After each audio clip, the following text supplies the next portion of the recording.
Good evening. Welcome to Tuesday, the 17th of October 2023. We're live at a different time than usual for me, so it's a very late edition of my show, but I made it so that my guest today can join me to discuss everything to do with Spot Monkey Promotions and, of course, Throwdown in Georgetown. Two unique names in all of Ohio, so I can't wait to dive into with the boss of both them promotions, I would say, Tim Taylor.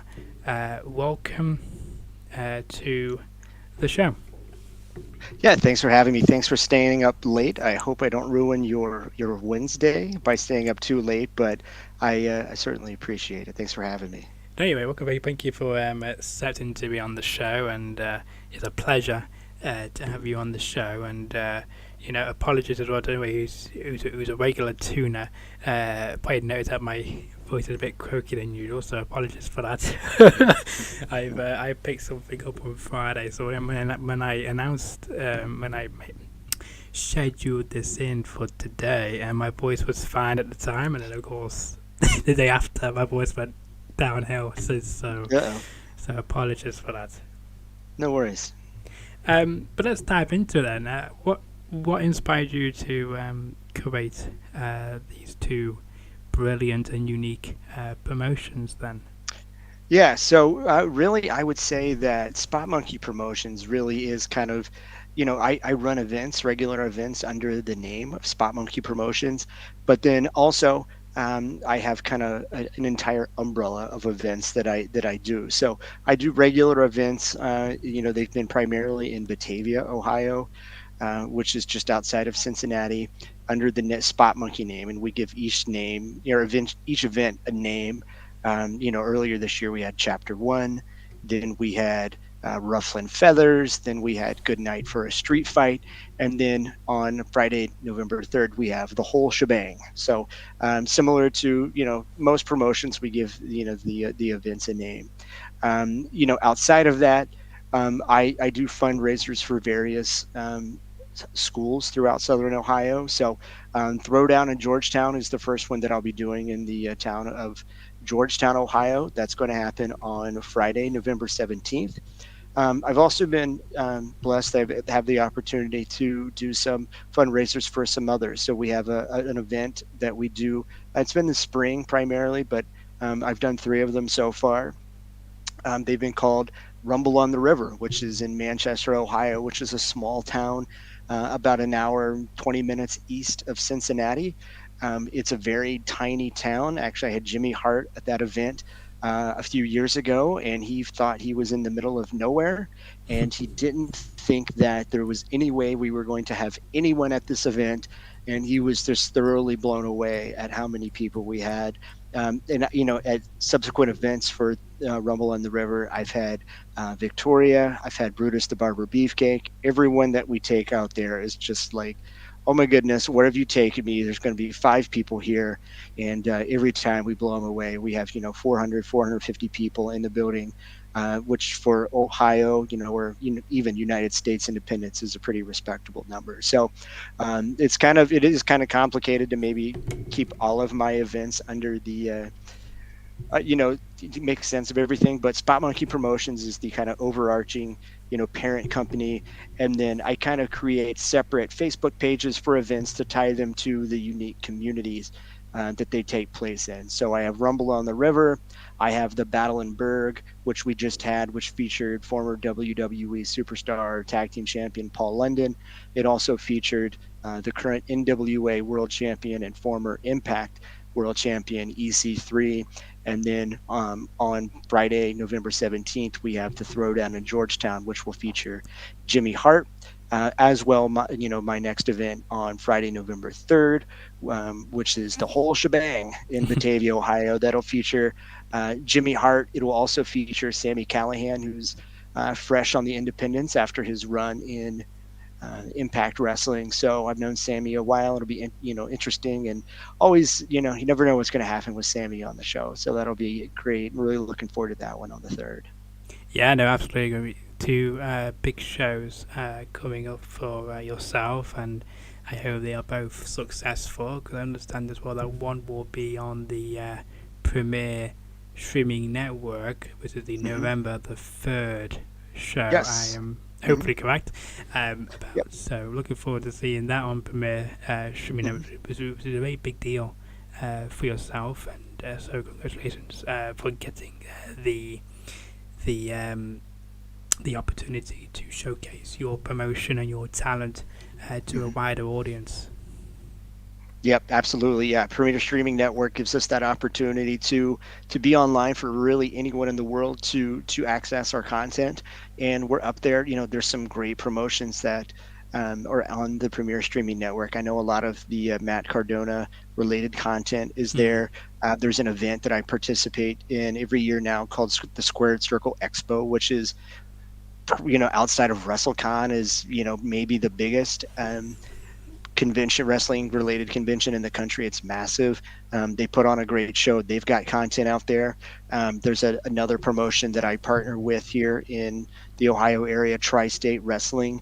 They are a great up and coming promotion. They have their content on Premier Streaming Network. They've had some great stars come through, such as Matt Cardona, Bobby Fish, Fandango, Matt Cross, Myron Reed, Jay Chris. There's a lot of great talent in Tri-State Wrestling as well that has their content. I believe Combat Zone Wrestling for the hardcore fans, that content is out there as well on the Premier Streaming Network. So to be there alongside so many great promotions, it really is a privilege and allows folks to see us, not only nationwide but worldwide.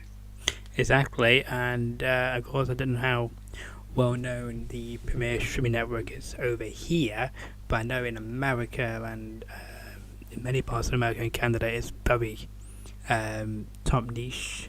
One of Mm. the best compared to Fight TV and IWTV as well. So Yeah, I'm sure soon enough more people will recognize that name as a symbol to come on and check it out, and sure. check out Yep. yourself. And of course, TSW, who I should mention, because in the thumbnail of this video and in the promotion has you holding Mm. their microphone, which, Mm. which we should talk about as well, about how Sure. you're um, involved in with them as well, who are probably nearby to you. Yeah, so they run their events depending on where I'm at. Anyway, at least an hour to 2 hours away. Oh, it's not too They bad. they're No, it's not far at all. They're I've known one of the two owners, Logan, for a long time, over I would say over 15 years, close to 20 years. Wow. He's got a partner, Jared, who is that I've gotten to know the last few years. Very sharp guy. Both of them, very successful outside of wrestling, and they bring a lot of great um, attributes to wrestling that you typically don't see in your typical professional wrestling promoter. So they bring some great ideas from outside of wrestling, and that we can apply to wrestling, which is great. They've put together a tremendous roster. Even though we're very close, we don't cross many talents, which makes it nice. So if you go see a TSW show, you're not going to see but maybe one or two folks that you're going to see on a Spot Monkey show. But I've been, great friends with those guys now for a while. I've had we actually use the same ring that I've got there. So I will haul the ring up to the show. I'm kind of ring crew. I'm kind of a jack of all trades. So I am kind of, and I'll be head of the ring crew, and then there's times where I am giving feedback creatively, and then there will be times where I'm almost, like showrunner, and really just, running around to help out in any way I can.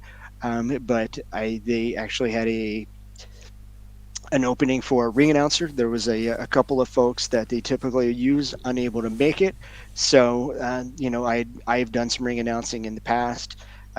Primarily most of my experience came many years ago in IWA Mid South, which was, Oh yeah. it's known for being a hardcore promotion, but then also, a lot of guys got their start through IWA Mid South, like Chris Hero, CM Punk, Cole Cabana. They didn't start there. They spent a lot of time in IWA Mid South. So there's actually a fairly famous match. If you want to see some of my early ring announcing work, there, if you search on YouTube, there's a pretty famous three-way match between CM Punk, Rey Mysterio, and Eddie Guerrero that took place in IWA Mid South in Indianapolis, Indiana. And I indeed was the ring announcer for that event. Wow. So I had little more weight on me and a little more hair on me, but I lost some weight, but I also lost my hair. So that was a really great three-way match. An opportunity to work with Punk, which I did many times, but then also there with Eddie Guerrero, Rey Mysterio, which was a true honor for me.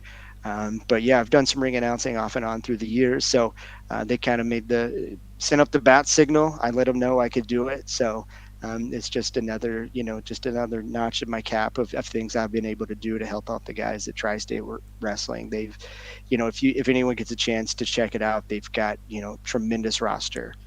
Like I said, so, Jake Christ, Myron Reed is a regular competitor for them who's been in MLW here in the States. Also, VSK, who'd been under contract for quite a while to AEW, he's a regular there. Plus some just up and comers from the Midwest that are just tremendous. So I recommend anyone check them out as well. Yeah, no, absolutely. Please do on the Premiere Streaming Network and other places as well. YouTube.com as well. They show some free matches on there to get a taste of what you can expect from their show. I'm interested to know, do you remember what year that was when that triple threat happened in IWA Mid South? I believe it would have been 2002 because it Wow. was at the time. Yeah, it was at the time where Rey Mysterio hadn't debuted yet Right. with WWE, so he was still doing some independence without his mask that he lost in WCW, and it was in that downtime where Eddie Guerrero had been released from WWE and had yet to return. So it was one of those just perfect timing. It was just it's a wild time to think that someone with the talent levels of Eddie Guerrero and Rey Mysterio weren't under contract at some point, but it actually happened there, briefly in 2002, and it had the tremendous opportunity to have that match take place. And I believe the next night, which is less famous, but it's CM Punk and Eddie Guerrero wrestled, as well as Rey Mysterio and Ace Steel, Punk's trainer. They actually had matches out there. So if anyone gets a chance to track down some old IWA Mid South, which I recommend folks do, so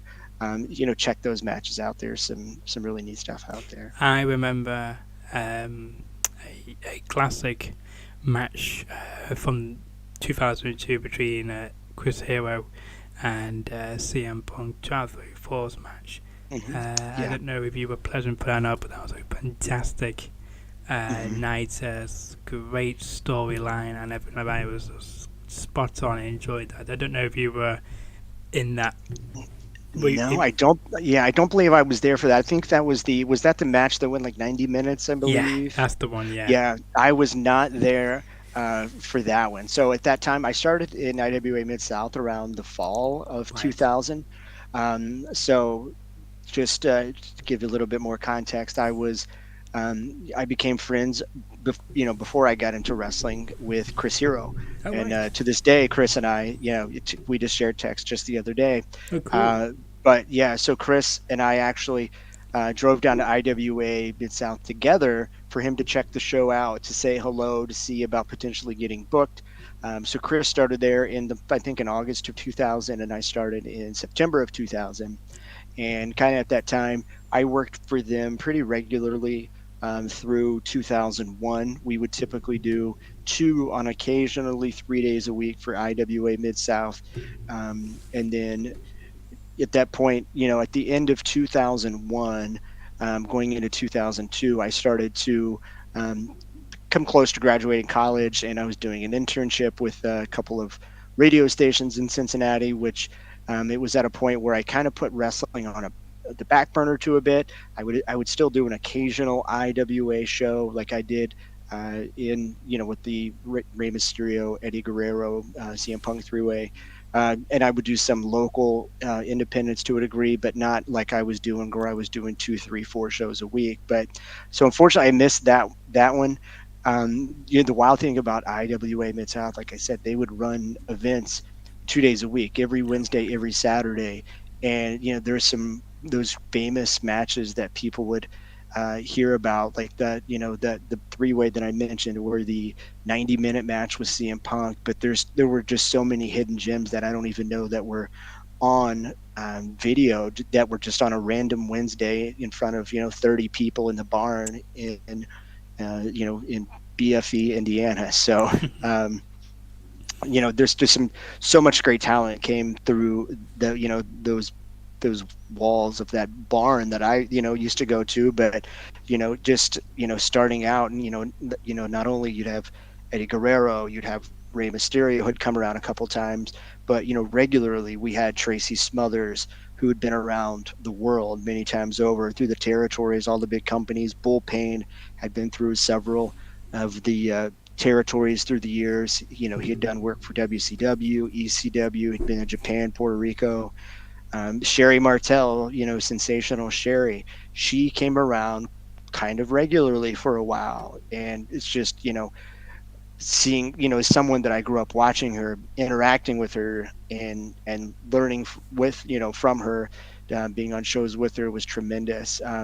She had Chris Candido, or he had Chris Candido around several times, who was, tremendous. And once he got clean and sober, around 2004, 2003, 2004, he was, not, he was even better. He was a tremendous asset to have in the locker room when he was there. And then random folks would come through the door at IWA. They would advertise, former WWE star will be there. And it's like, well, maybe it's Sherry, or maybe it's Tracy Smothers coming back. But by God, it was Bart Gunn, who, if you've never met Billy or Bart Gunn, if you watch them in the 90s, you would see these guys who were average height and average weight in comparison to everyone. But, Bart Gunn was like 6'5", 275 pounds, and he was just a monster. Nice guy. Just, he did, like, I think 2 months worth of shows with us. Like I said, Chris Candido would be there. Sandman would do a couple of shots. Or we had, the Road Dog through IWA Mid South. Wow. Ian Rotten asked Chris Hero and myself, "Hey, can you pick the Road Dog up Friday night and bring him down here?" So, Chris and myself got to do a road trip with Road Dogg. He was fresh out of WWE in 2001. They were still in the Attitude Area. He was freshly released. And to travel with him was entertaining, but he also provided some great insight as well into wrestling, which was helpful. But so many great talents came through that door. And Too Cold Scorpio was another one. It's just, there's so much great talent came through. But there was a lot of good, young, hungry talent, like BJ Whitmer, Chris Hero, Colt Cabana, Brad Bradley, who I think is Jay Bradley now in the NWA. Cash Flow, who was just featured on the Netflix documentary, The Wrestlers. Cash was there 20 years ago. So there's a lot of great talent that is still going today, or giving back to the business today, kind of got their start. And it was like that, just a wonderful mix of great veterans alongside some really hungry wrestlers, alongside just some of the craziest damn deathmatch wrestling you would have ever seen. So, there were psychopaths like Necro Butcher, Madman Pondo, Mead Mitch Page, Sick Nick Mondo would come through, Nate Webb would come by, Drake Younger eventually would come along, and it was just a wonderful mix of talent and just nuttiness through the years there. Absolutely, and some great stories. And I mentioned one to you, another Yeah. one. Um, we get a show over here called Nothing to Declare, Australia. Don't know if you get that show shown in America or not. No, I'm not familiar with it.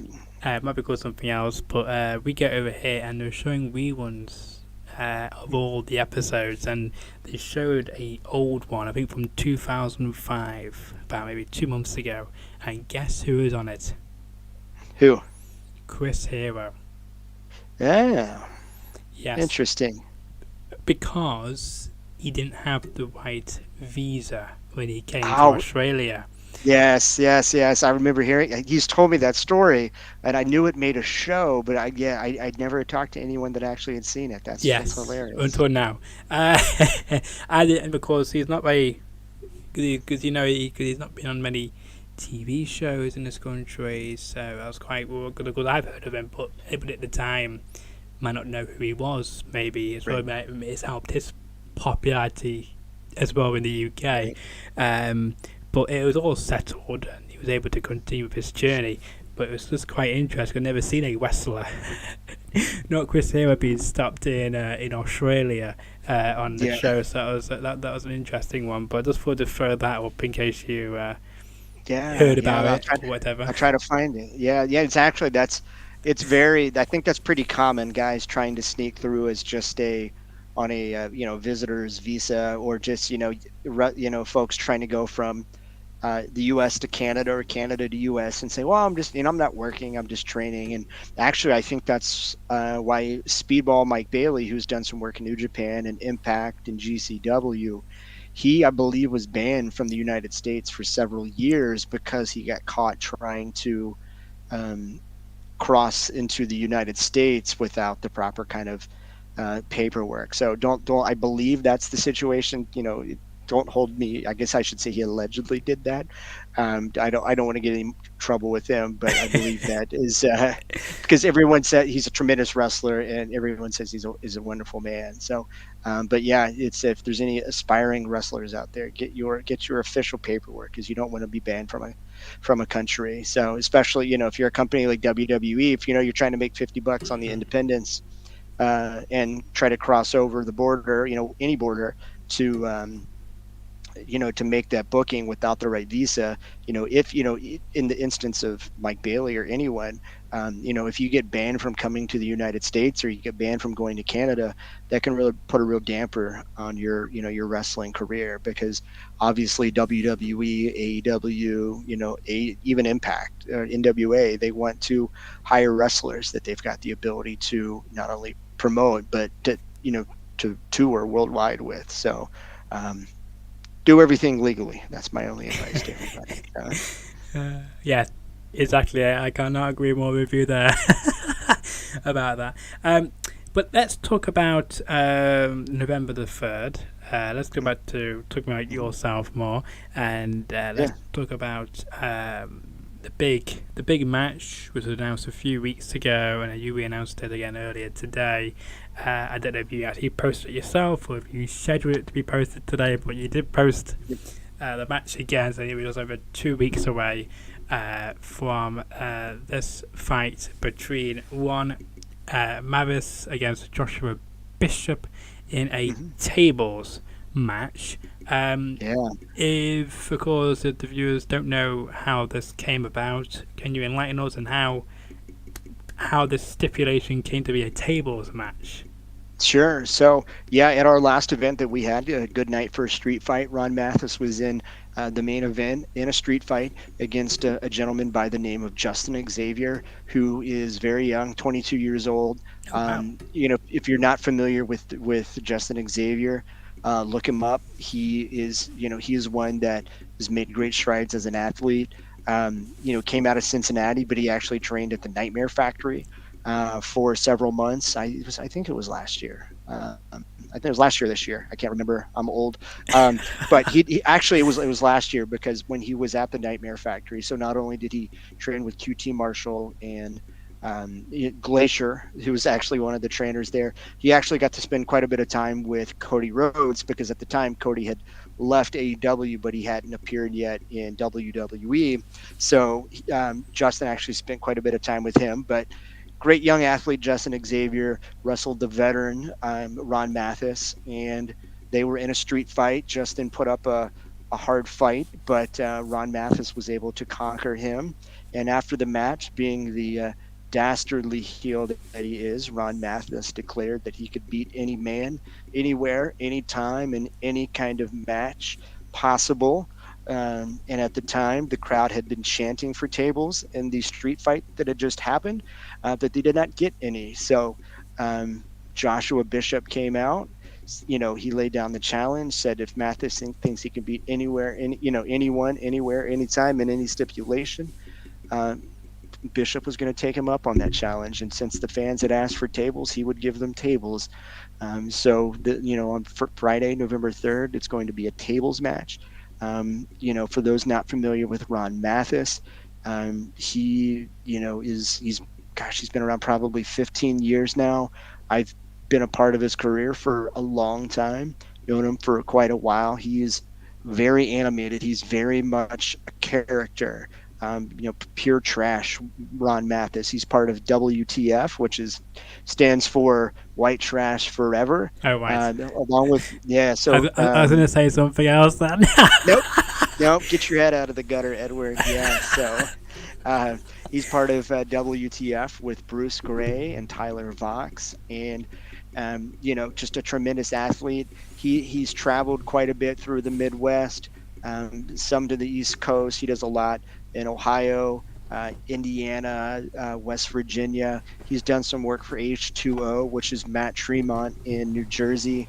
He's been a part of some big matches there. At one point, I don't know if for folks that probably the most visible that he's ever been is when the Hardy brothers, Jeff and Matt, had their Conquest of Gold, where part of their they were broken, and on Impact they were making appearances every week in various promotions trying to win tag team titles.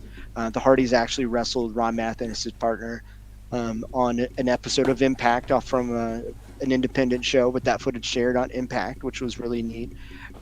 But Ron has wrestled any big name that's come through the independents in this area. Just about everyone from ECW that's wrestled. Ron Mathis has gone toe to toe with him. He actually sends me names regularly of the handful of former ECW guys that he hasn't wrestled. And he's like, "Can you find CW Anderson? Is Danny Doring still wrestling?"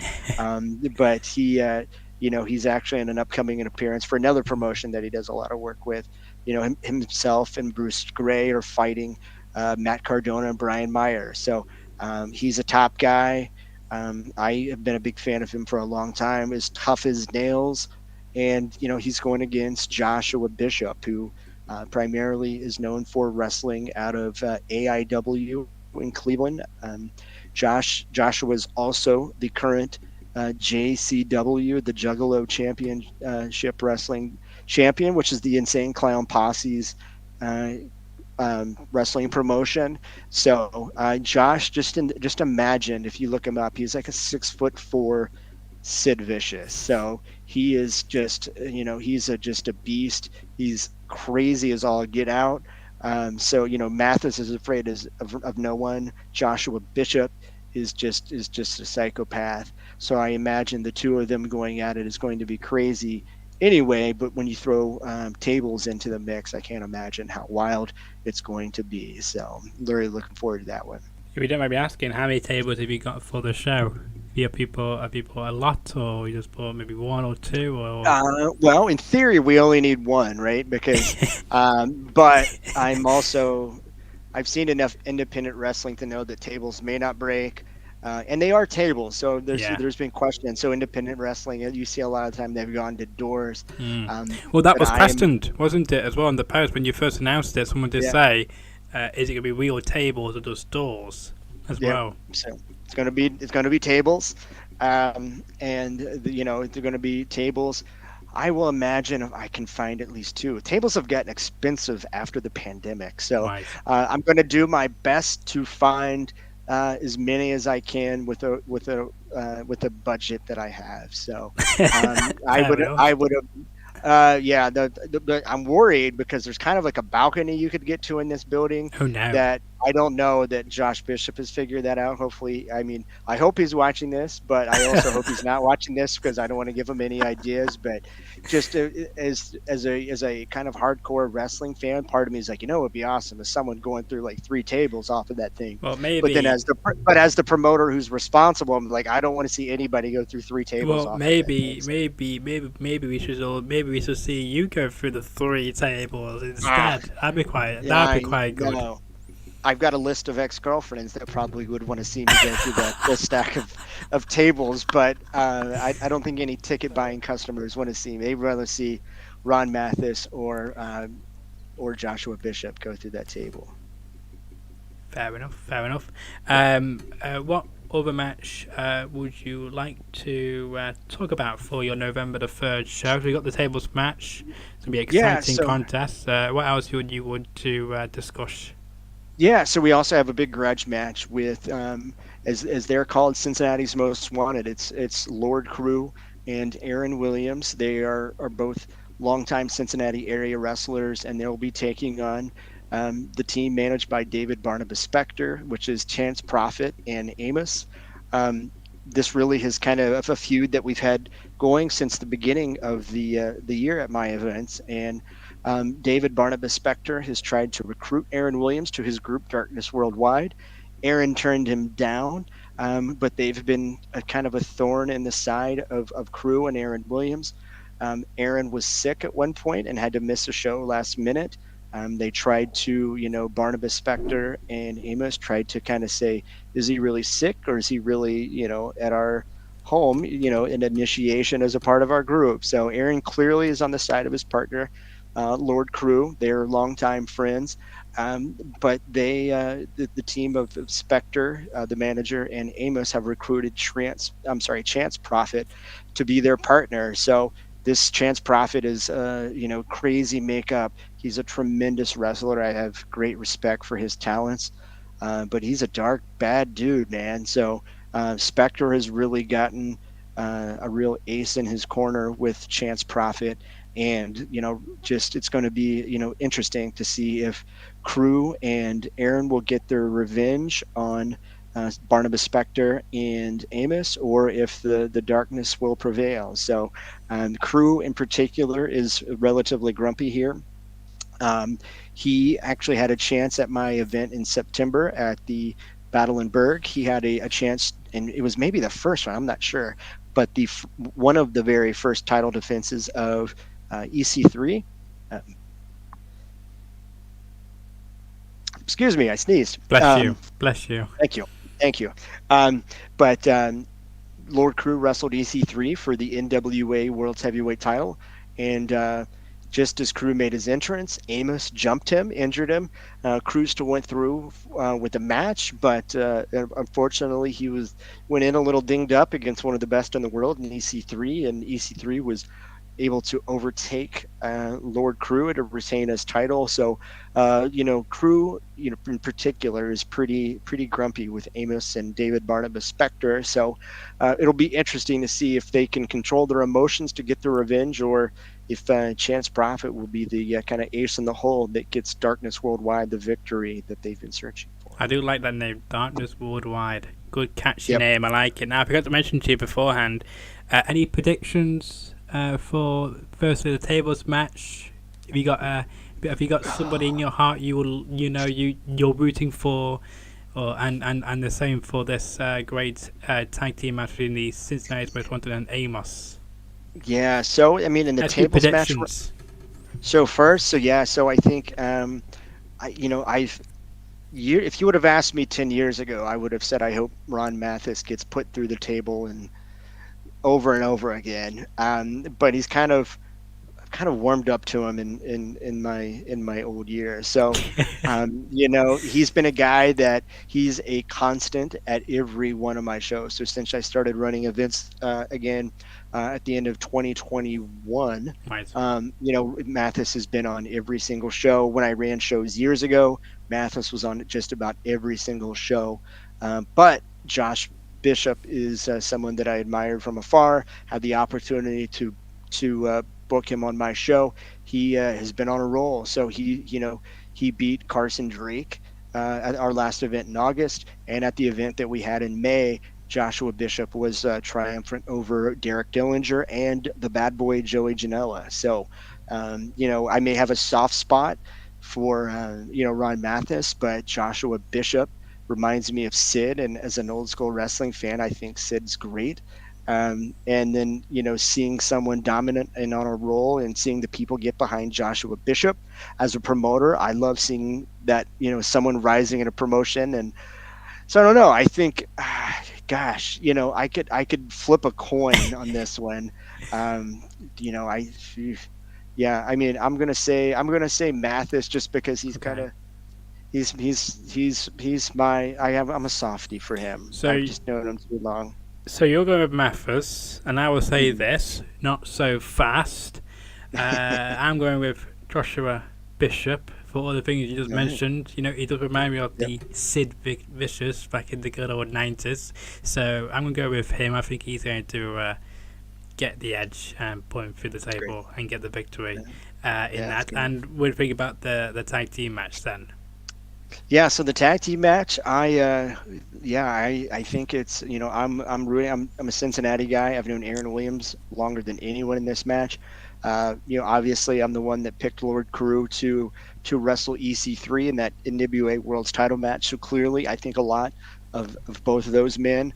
While I uh, certainly respect the talents of Chance Prophet and Amos. Amos, I think, is probably the most underrated guy in the Cincinnati area in terms of talent. David Barnabas Spector has made all in for his own right, has traveled quite a bit in across the country, making appearances. So I certainly respect them quite a bit. Particularly Amos. He's one that I think should get more notoriety for his work, but I'm pulling for Aaron and Crew. So I've known those guys for a while now. Both of them have been on just about every single show that I've had in the last couple of years. Cincinnati guys. I'm a big Cincinnati Bengals football fan. Boo. American football fan, I should say. Boo. Uh, Boo. and so yeah, so Cruz, and baseball. Aaron Williams is a big Cincinnati Reds fan, so Oh, I got to go with God. my Cincinnati guys. So. No, sorry. We are the opposite so far. I don't know what's going on here. I'm going with Amos. I think they got. I think they got everything going for them. I think they're gonna get the upper hand. I think they're gonna take down them lads, and they're gonna show who's boss on November the 3rd. And by the way, Uh, Las Vegas Raiders all day long. I love Las Vegas, so I can't argue too much. I've always said, if the Bengals ever moved anywhere, they should move to Las Vegas. Well, now Las Vegas has a team, so if Yeah, the Bengals ever moved, the Raiders will probably become my default team good. there. Good to see. Good to hear that. Let's talk about this one last match, and then we'll move on to your 17th show. Yeah. So the match I want to talk about now is, of course, the match you announced a few days ago between Sammy, wrong section, press one pointer, between Sammy Callahan and Damian Chambers. Damian Chambers, yes. Yes. Yeah, so that is going to be a big matchup. That's going to be a huge test for Damian Chambers. Damian, out of Columbus, he's wrestled for me several times at some of my shows. Also, he participates in the Tri-State Wrestling shows. He's done some work for AEW and Ring of Honor. So I know recently on one of the episodes of Rampage, actually, Damian Chambers teamed up with Lord Crew on Rampage to fight Aussie Open. So certainly he's a talent that I just don't. It's not just me that's recognizing his talent. So, he also does quite a bit of work in Wrestling Revolver, which has a tremendous roster as well. Doing that work in AEW, Ring of Honor. So certainly Tony Khan and others are recognizing the talents of Damian Chambers. But Sammy Callahan, he's the draw, he's the death machine, he's the guy that's been under contract to Impact, MLW, NXT. He's world traveled.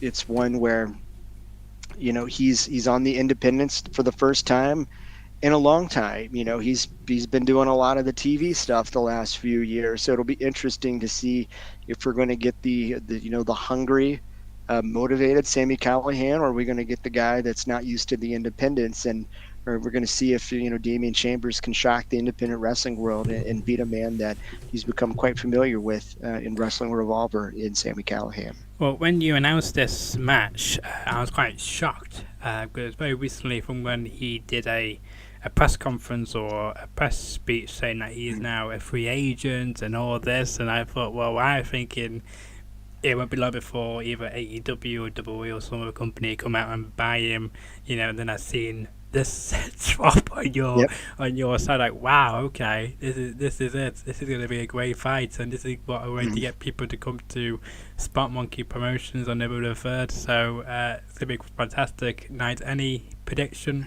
for that match for you? Yeah. I mean, I'm Again, going to say these are just predictions. You don't actually see what's going to happen. Yep. Because we don't want to give Tim here, like, he's giving us all the spoilers. We don't want that here on this show. No spoilers. Yeah. So, if I had to say, I'm going to say Sami Callihan because, I've known Sami, gosh, close to 15 years now, maybe a little longer than that. Actually, definitely. It was 2006, I think, when I first met Sami. So he was the Cannonball Sami Callihan back then. So yeah, I mean, I've known Sami a long time. Even though you see guys that make it to TV and get those fat contracts, you see them come to the independents and maybe they don't take it as seriously. But Sami's been on the independents before. Sami, he's a killer, man. He is always has his nose down, working hard, and I don't think we're going to see Sami slack when he comes to the independents because he's going to remain hungry. So, while I have all the respect in the world for Damian Chambers, and I think he's going to be a great talent that we're going to all be seeing regularly on our TVs one day, I think Sami's going to pull it off on the 3rd. For the first time so far, we're agreeing on something. I completely agree with you, and I think Sami's going to do it in a matter of 5 minutes or less. Wow. Yeah. 5 minutes or less. Yeah. Okay. Yeah. That's my prediction, by the way. Not a spoiler. Just a prediction. It could become a spoiler, but you have to be there November the 3rd to see it happen. So when we announced this that you come on the show, we had a few questions popped in, and one of them was about special guests coming in. Apparently, some people were agreeing with me about you should bring in the Boogeyman as well. Because we all want to see worms, obviously, for some reason in Ohio. Is that something you may want to do next year, or who do you want to bring in to your show next year? Yeah, so the Boogeyman is one that's interesting. So he was one that I may not have thought of originally, but actually, so I'm certainly several of the guys that wrestle for AIW in Cleveland. Derek Dillinger, Joshua Bishop. There's quite a few folks on my roster that have done shows there. And the Boogeyman actually made an appearance in Cleveland for AIW recently. Oh wow! And so he made an appearance, full makeup, worms, whole thing. Love it. And he loved children. I mean, people couldn't get their babies fast enough for the Boogeyman to hold, and it was like Mrs. Doubtfire just holding the baby. I was like, I was nervous for them, but they said he was like absolutely wonderful with all the kids. Did he put any worms got a on little it? older. I don't think so. I think somebody got the worms, but I don't think it was any of the small children. So, that's good to know. I would have put my children around the Boogeyman. No, thank you.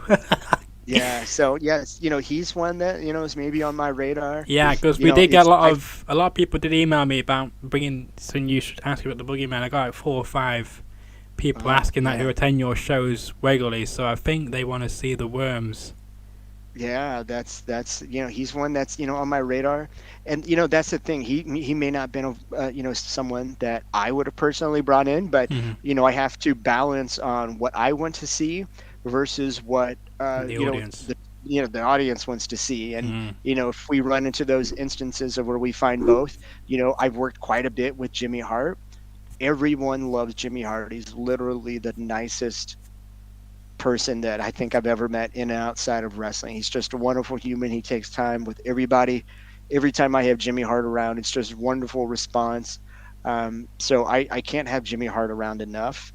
But then, other special, if you had to ask me, I was, a fan of 80s and 90s. I would have every member of the Four Horsemen at one of my shows, maybe not Paul Roma, but I would have, if I had the opportunity, I would have, I could never afford Ric Flair, but Arn Anderson, Tully Blanchard, Barry Windham, Sid Vicious, Dean Malenko, even in the WCW years. I would have even taken Mongo, who unfortunately is not in great health right now. But, I'm just a huge fan of um, old school wrestling. So I guess I'll say this publicly. So next year we have Rumble on the River 4 So that's in the works. is it a I'm sorry. spoiler? You gonna give us a spoiler here or I don't know. teaser? I don't have a spoiler. I guess I'll give you my intentions and what I'm Okay, trying to make this is a happen. So, teaser.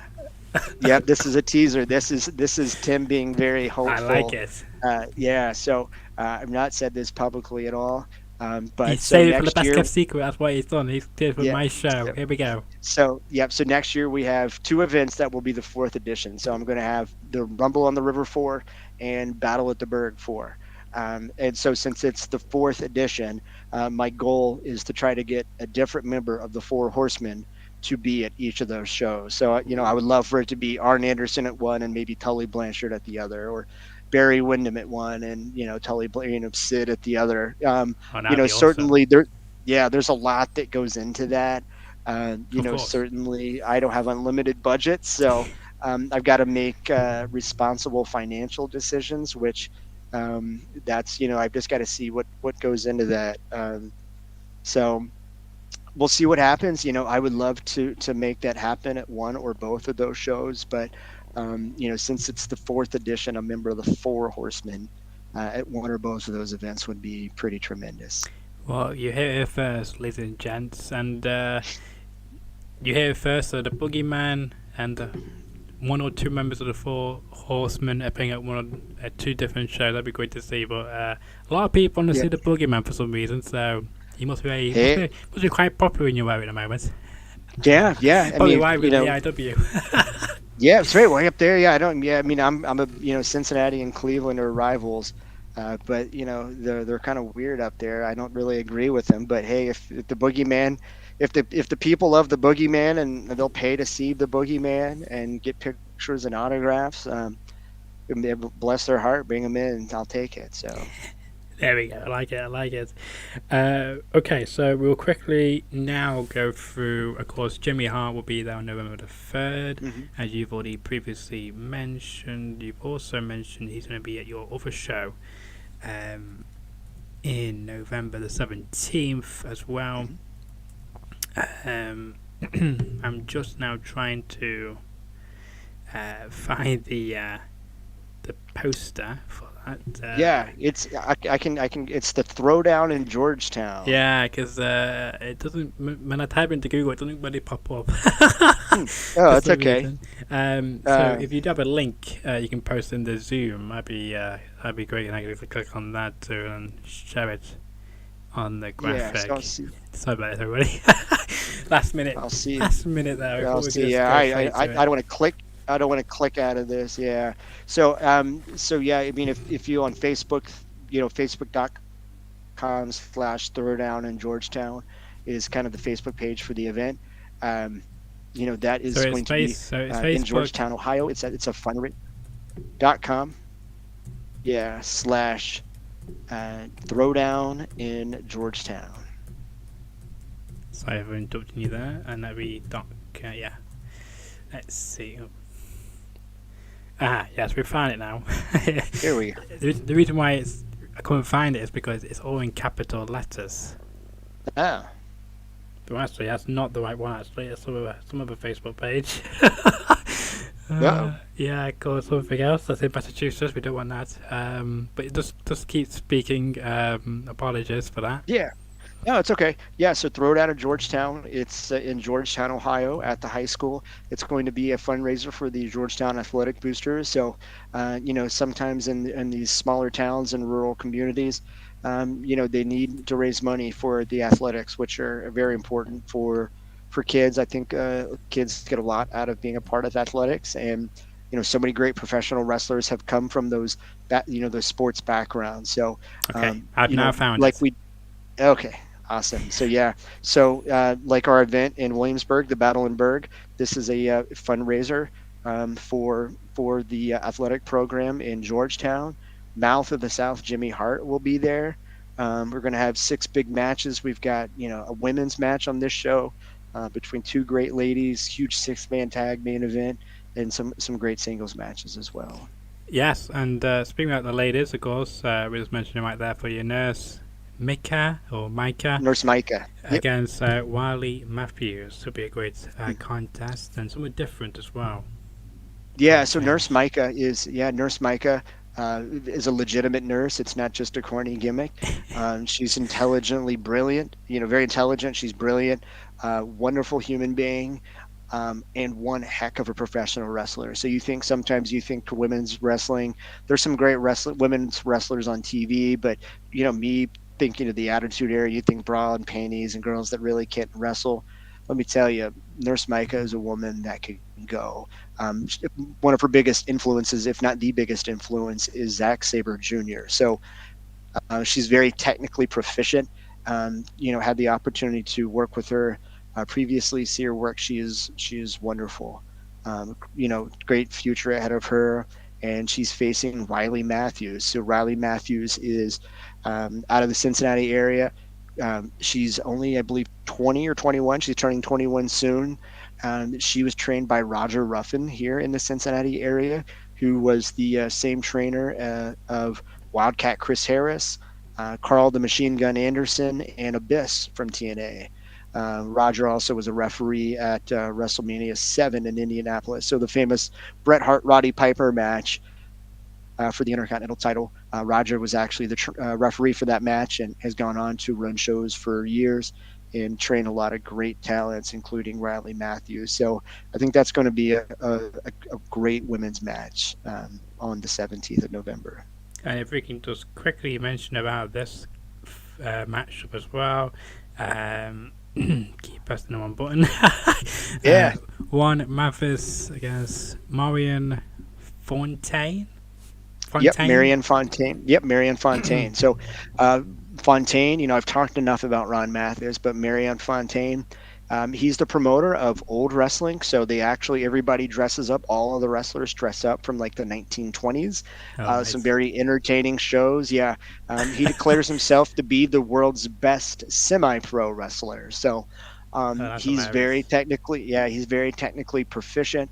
I always end up laughing hysterically at something he does in each one of his matches. So very entertaining. He keeps it fun, but he also very good technical wrestler. I've seen him tie many guys up in knots and left guys unsure of how they were going to get out of it. So Ron Mathis, the kind of crazy outgoing brawler, against Marianne Fontaine, the kind of technically proficient star. It'll be a first-time match between those two. I know both are really looking forward to it, as am I. Well, I would say that one is probably going to win that. I can see that easy. Yeah, I could see, but he also he likes to be. He thinks he's a next division guy now from 2002 and likes to throw a moonsault out now on occasion that is pretty crooked. So if he misses one of his moonsaults off the top, then he could be tied up into a pretzel pretty quickly. So I wouldn't write Fontaine off too quickly. Wow. Well, we will see, won't we, on November the 17th? Yep. All the details are on your screen, and of course you can find both events as well on facebook.com at Spot Monkey Promotions, and of course Throwdown in Georgetown as well. And quickly as well, I did get some other questions coming in about that you should do a mud match as well next year. Is that something you ever thought about doing, or thought maybe a bit too costly?